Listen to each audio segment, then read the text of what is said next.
A lot of fitness professionals will tell you you need to do squats to get bigger, to get stronger, to lose weight, to grow a dump truck. But no one really tells you how to set up a squat rack. It's just kind of assumed knowledge. But the reality is that not many people know how to set it up, especially if you're a beginner or you're new to the gym. So in today's video, I'm going to be showing you everything from how to adjust the squat rack, how much weight to use when squatting, how to squat with proper form and technique, and even down to what type of shoes you should be wearing when squatting. Okay guys, so here's what a ready-to-use squat rack looks like in most commercial gyms. The one I'm showing you is actually called a power rack, which is slightly different.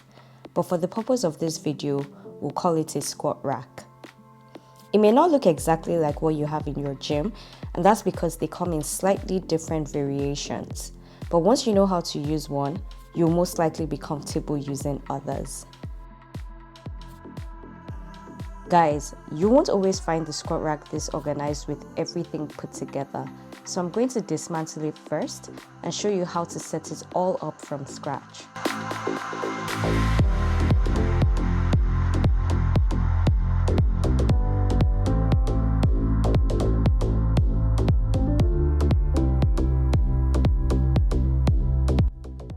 Now we're going to begin by installing our J-hooks.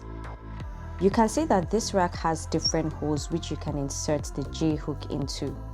Most people aim to set them just below their shoulder level. You'll need to set them such that you can get the loaded bar off the J-hooks with ease, but not so high that you have to go on your tippy toes. As you can see on here, I've set the hooks way too low for my height. You want to be sure to adjust it to your correct height.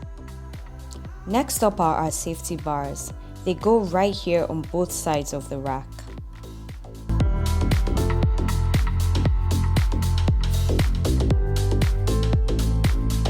Make sure to adjust them to your lowest squat level. This will ensure that they don't interfere with the barbell while you squat, but are still at an appropriate height in the event that you fall or you fail on your squat. At this point, you are ready to squat with an empty bar. The bar alone weighs 45 pounds, so if you're a beginner, I always recommend starting without adding any extra weight. Let's move on to adding weights. This is where you'll find most of the barbell or bumper plates. If they're not on the rack, they will be stored somewhere very close to it.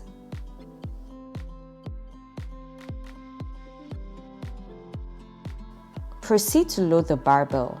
It's always better to start light. The last thing you want to do is load the bar too heavy and risk injury. Now, if you feel like you can handle more weights, by all means, go ahead and slap on those plates, baby.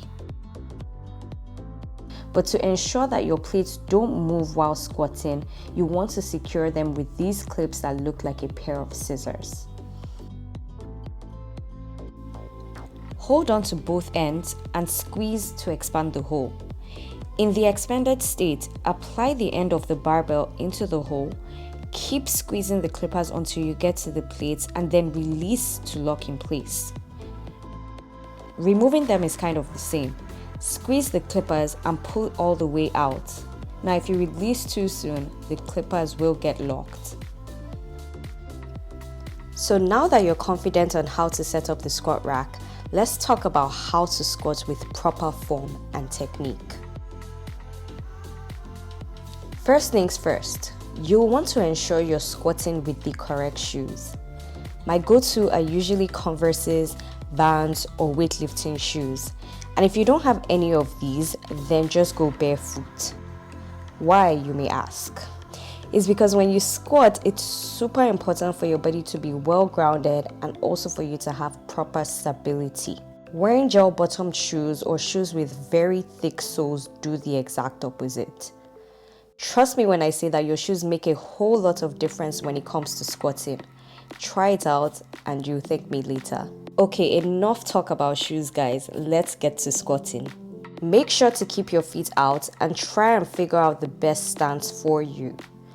Everyone is different, so try a wide, narrow, toes out, toes forward stance and choose what feels most natural to you. Don't worry too much about squat depth in the beginning. Focus on getting the movement right, and depth will come as you keep practicing. Learn to brace your core and keep your spine neutral when you squat.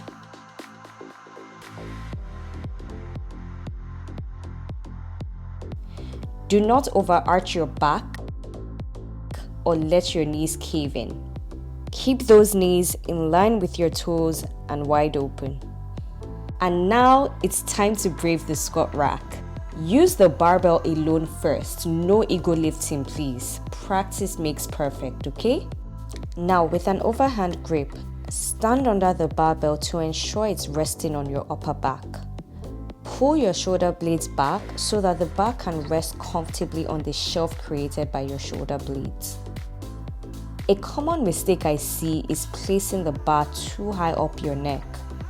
This will feel very uncomfortable and put unnecessary pressure on your spine. You also want your knees to be slightly bent so you can easily fit under the bar.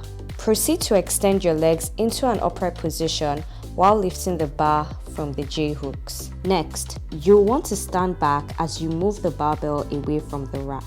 Guys, do not underestimate the power of the little plates. Even if it's only an extra 2 pounds, you'll be surprised how quickly the weight goes up from there.